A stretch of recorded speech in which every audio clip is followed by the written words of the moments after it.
What should be done to avoid dust?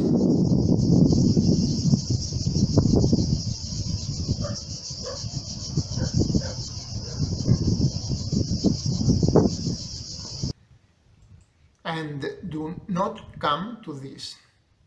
In the Mediterranean climate regions and many others in summer, we always have the same show. I am going to explain the problem of fires in a way that I have not seen it shown anywhere, and that I think is the reflection that we all should do. Actually, the question is simple, and it is what resources are needed to put out a forest fire. I leave aside questions such as whether the forest is cleaned enough, whether or not it is convenient to have cattle on it, whether the species used in reforestation are the most appropriate, or whether there should be fire breaks.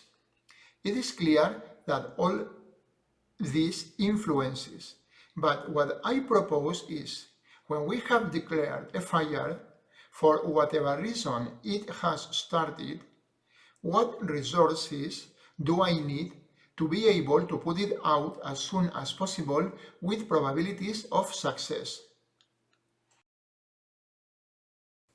In this video, I will show you a description of the resources against fires that we currently have in Spain. Of the fires that occur each year despite having these resources. What resources should be available to be able to put out most of the fires in their first hours, and if Spain can afford them? And finally, I will tell you an example, come on, which is a handbook one, and which I experienced firsthand, in which you can see how the resources we have in Spain are not adequate enough to control and put out forest fires as quickly as should be necessary. The Mediterranean forest, a delicate and vulnerable ecosystem like few others.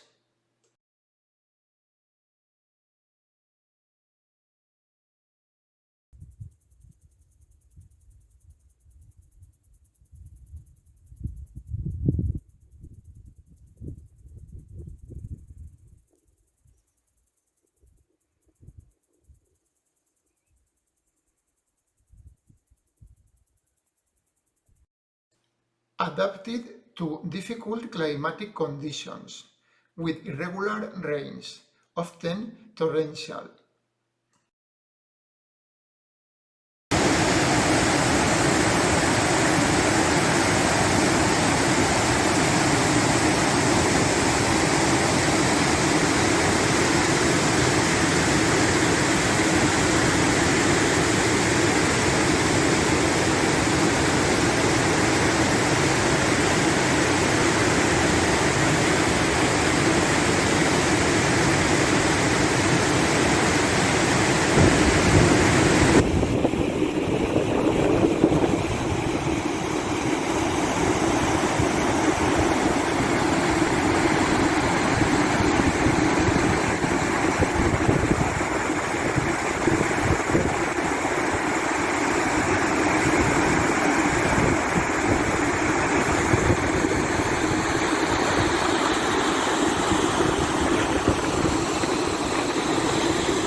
But above all, drafts and heat.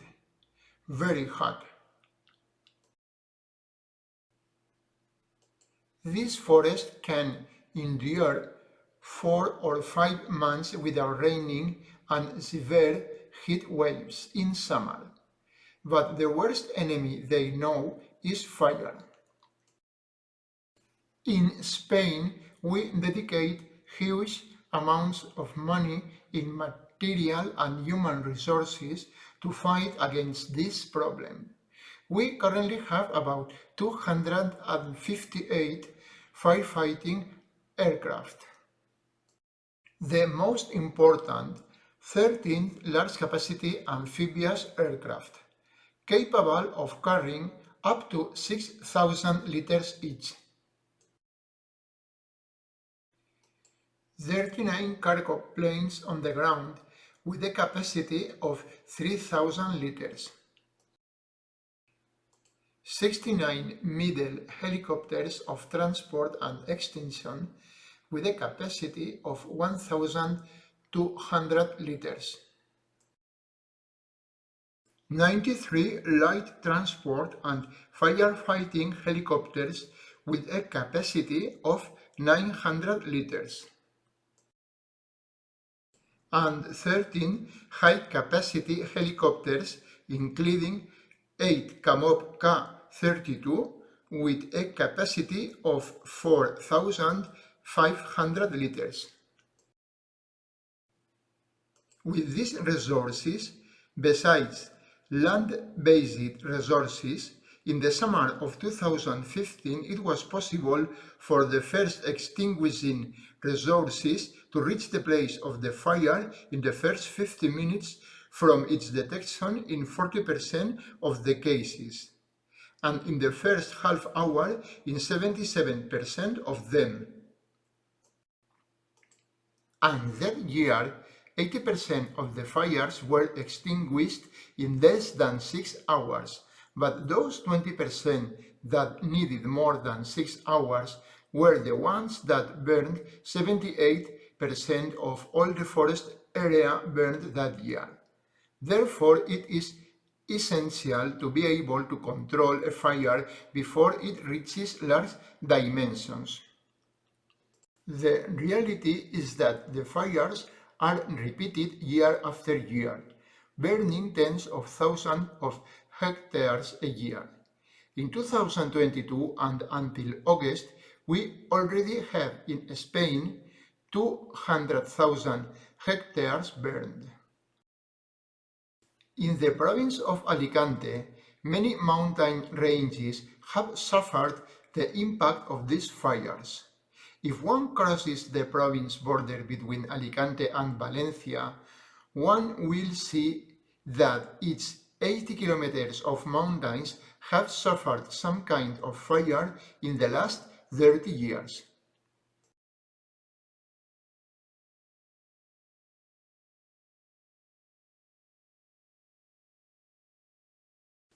And in many areas there have been fires over already burned areas, impeding the natural regeneration of the mountain.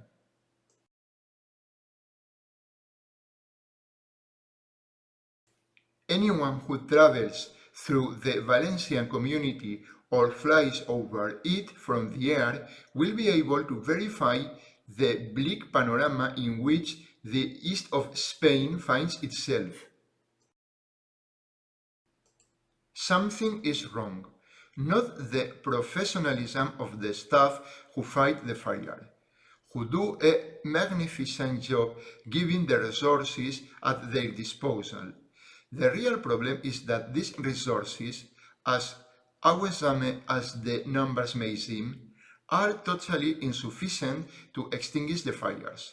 So, what resources are necessary to put a forest fire out? A fire is a chemical reaction. If the wood dries and gets hot enough, its cellulose molecules will decompose and release combustible gases such as carbon monoxide and hydrogen, which, when in contact with an oxidizing gas, oxygen, will produce the reaction. This reaction releases more heat than is needed to produce it. In this case, the energy needed to split the cellulose into fuel gases. And this means that the reaction is maintained as long as there is no lack of any of the elements that maintain it: wood, oxygen, or heat. So, to extinguish a fire, you have to deprive it of some of the elements that feed it. A fire can be extinguished if we deprive it of oxygen. This is what we do when, if a pan catches fire, we react quickly and cover it with a lid. Needless to say, in an open space like the bush, you can't deprive the fuel of oxygen.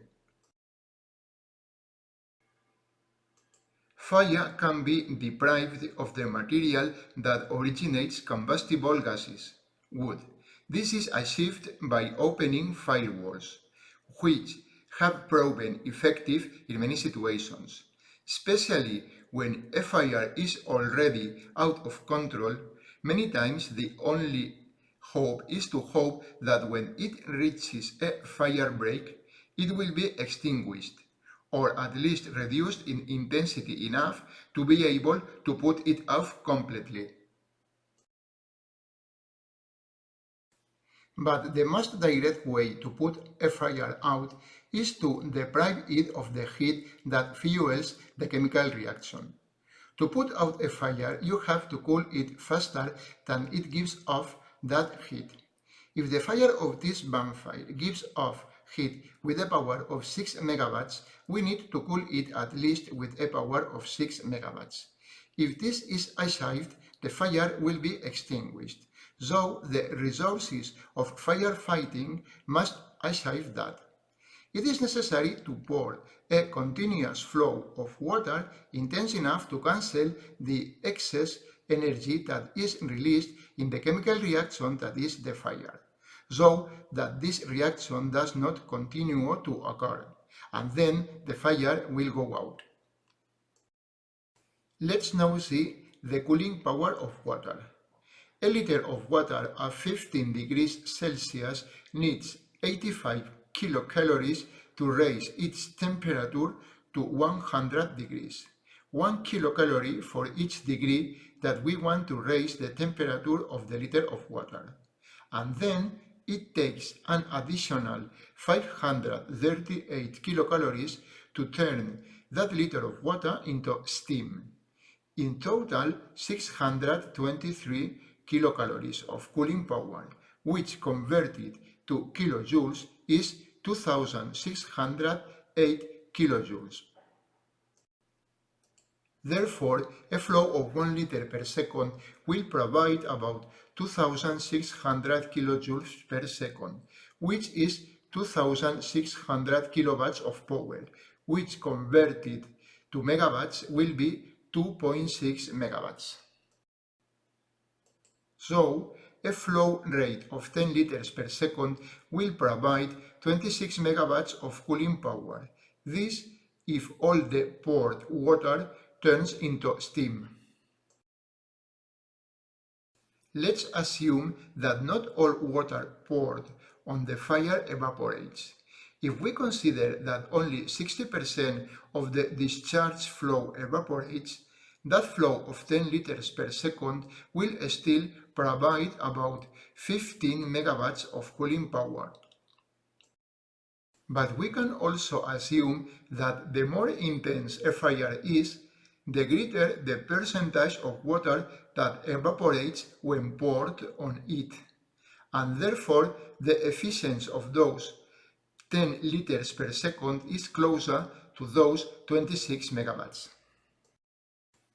The power of the flames in a fire depends on many factors, such as the thickness of the vegetation, the wind of the slope, but in many moments it will not have a power greater than 15 megawatts per meter of fire front, especially if you act before the fire acquires great dimensions.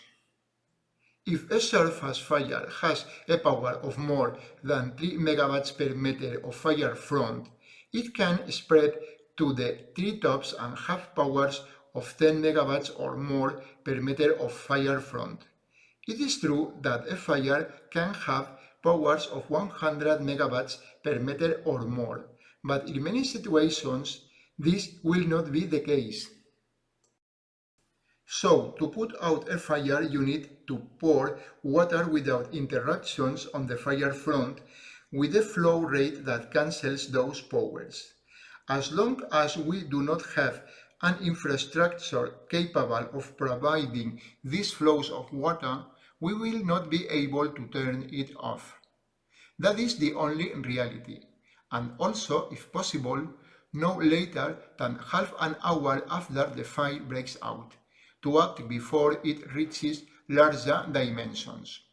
As I have shown you before, in almost 80% of cases the place of the fire is reached before half an hour has passed since it is declared. But we are not able to provide those water flows from that moment on.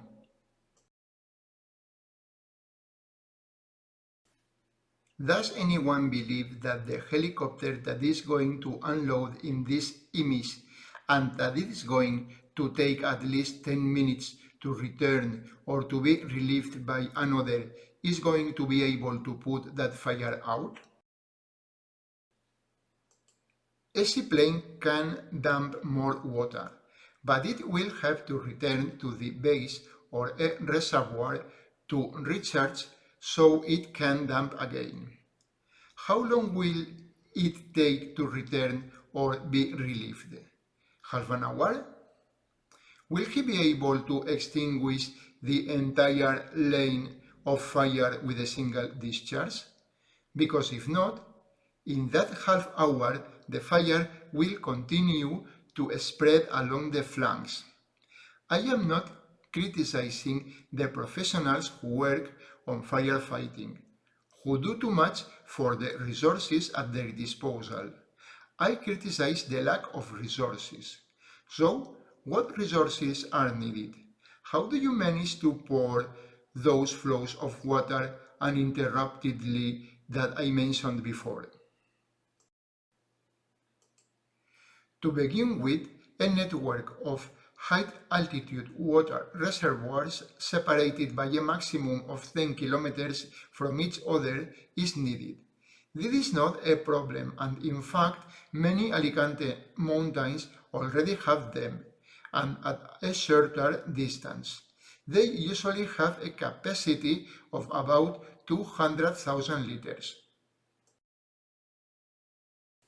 But the most important thing is that a fleet of high-capacity helicopters is needed, which in turn pours a flow using water cannons equal to the power given off by the fire. The best model, in my opinion, would be the Sikorsky S-64 Skycrane, which is capable of carrying 9,000 liters of water. A reservoir of the above would allow it to make about 20 recharges. The way of acting should be as follows. A fire breaks out in a mountain range. The alarm is raised and the first helicopter departs from the nearest base and takes half an hour to arrive. Find the most suitable point to attack the fire and start pouring that water flow of 10 liters per second. As it takes 9,000 liters, it will last 15 minutes.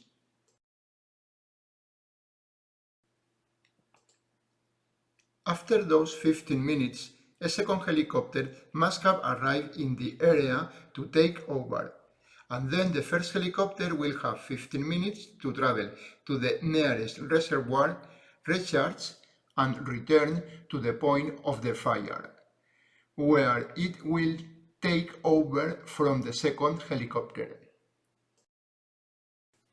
In this way, only with 2 helicopters and 50-minute shifts can an uninterrupted flow of 10 liters per second be poured onto the fire. That is, a cooling power of 15 megawatts can be provided, and that assuming that only the 60% of the water discharge is used. This flow should be enough to put fires out with a power per meter of fire front of the same intensity. And the intensity of a fire spreading through the treetops may not exceed that value at many times, or that it is a fire in a scrap area, which will certainly have less power per meter of fire front. Suppose 3 helicopters come. In that case, the situation would improve in one of two ways. The time interval for recharging could be extended to 30 minutes from the end of the download, or the discharged water flow could be doubled, 20 liters per second, so the cooling power would also double, 30 megawatts, as before, assuming that only 60% of the discharged water is used, which could be more. Remember that the more intense a fire is, the greater the percentage of water that evaporates when poured on it. So, with this flow rate, if all the water poured on the fire were evaporated, fires with intensities of up to 50 megawatts per meter could be extinguished. During that flow, the unloading time would be 7.5 minutes, but the helicopters, if there were 3, could still have 50 minutes to recharge.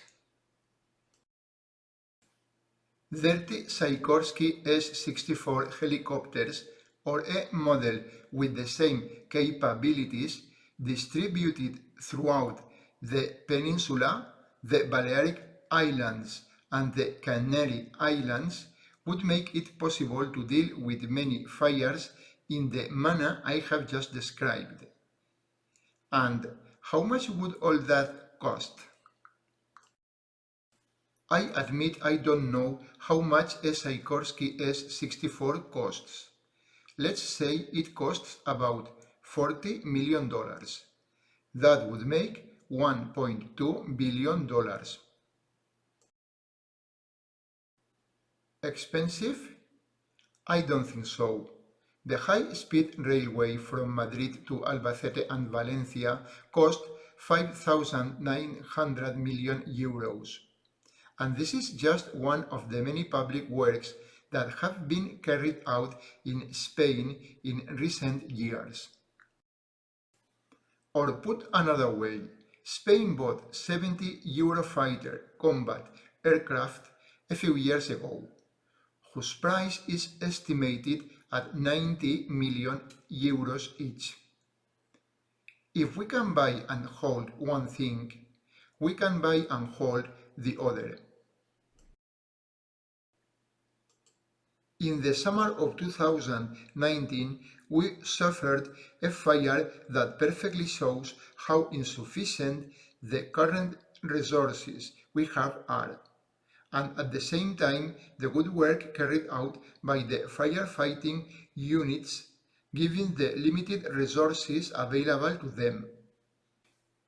It began on July the 15th, 2019, at about 2 in the afternoon, on a level 2 pre-emergency day, which is high risk. Only 2 fire lorries came at first, and they could not enter the ravine where the fire had originated due to the high risk involved.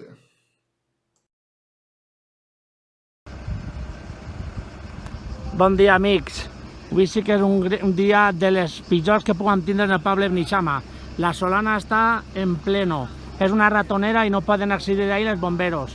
N'hi ha que fer tot el que puguem entre tots per cridar a tota la governació civil i a tota la gent que coneguem i que puguem per poder que ens envien lo antes possible mitjans aèries, o si no és impossible accedir ahí. És una ratonera, està tot ple, n'hi ha tanta marea ahí. Ahí està dalt de la careta d'Albero, està tot ja completament ja sacs. No n'hi ha ningú mig ara en aquests moments actuant, són les 2:30, no n'hi ha ningú mig. Tots els bomberos que acaben d'arribar, acaba d'arribar jo també, les dos de bomberos i les forestals.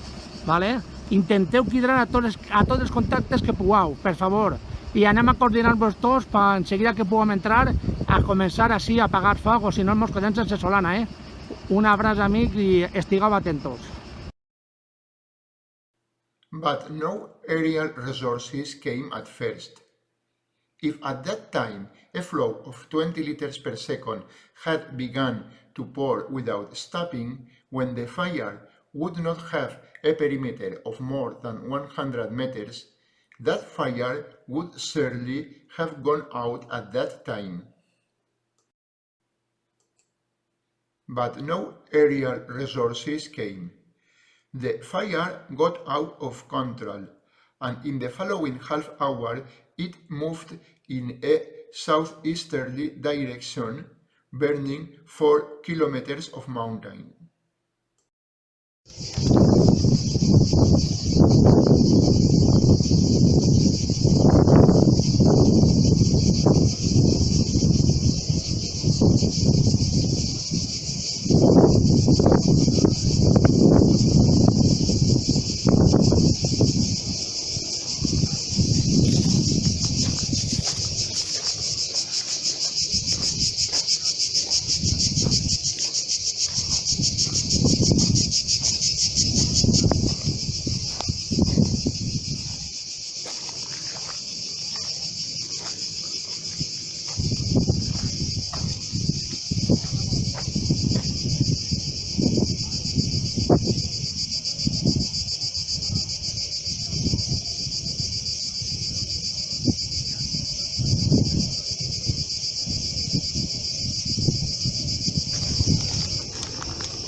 The fire front stopped when entering olive grove areas. It did not spread to the south as there were cultivated fields, and the northern flank managed to stabilize itself, thanks to the existence of firewalls and the aerial resources that finally did come. At 6 in the afternoon, the wind turned to the southeast.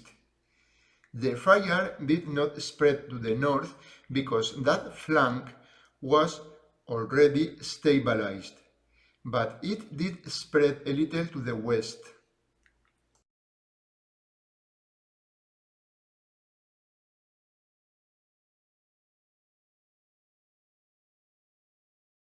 Around 10 p.m., 8 hours after the start, the fire was also controlled on that flank. The result was 835 hectares burned. For greater calamity, in September of that same year, a violent storm discharged about 200 liters per square meter or more over the area in one night, eroding the entire mountain range, dragging huge amounts of fertile soil and leaving the rock bare. This is the future that awaits the Spanish Southeast if every year we continue adding 40 or 50,000 new hectares of calcined forest or more. It is true that the Mediterranean forest can recover after a fire, but it takes decades. Whether or not a forest recovers can vary greatly from one area to another. I have not seen many burned areas recover, if by recovery we mean that the land develops scrap of certain size, or a certain density of trees, Of course, there will always be scrubland.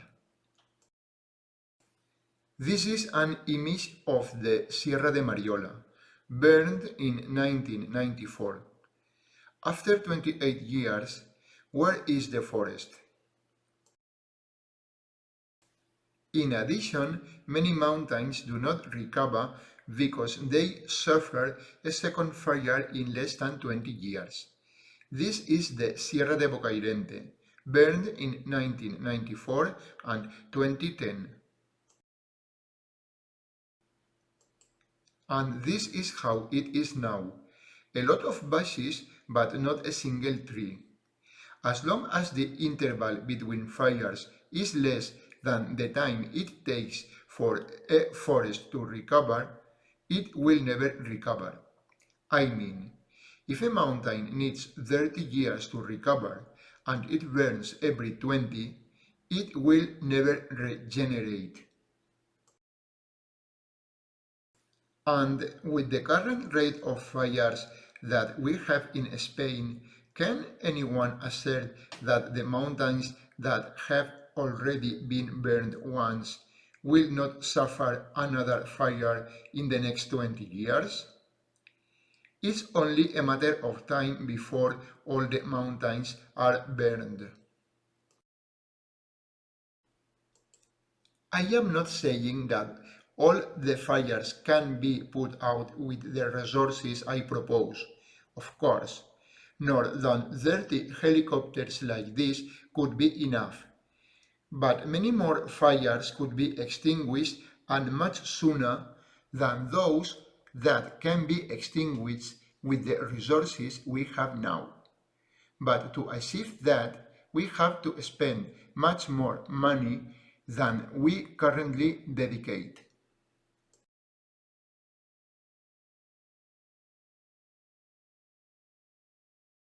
And nothing more.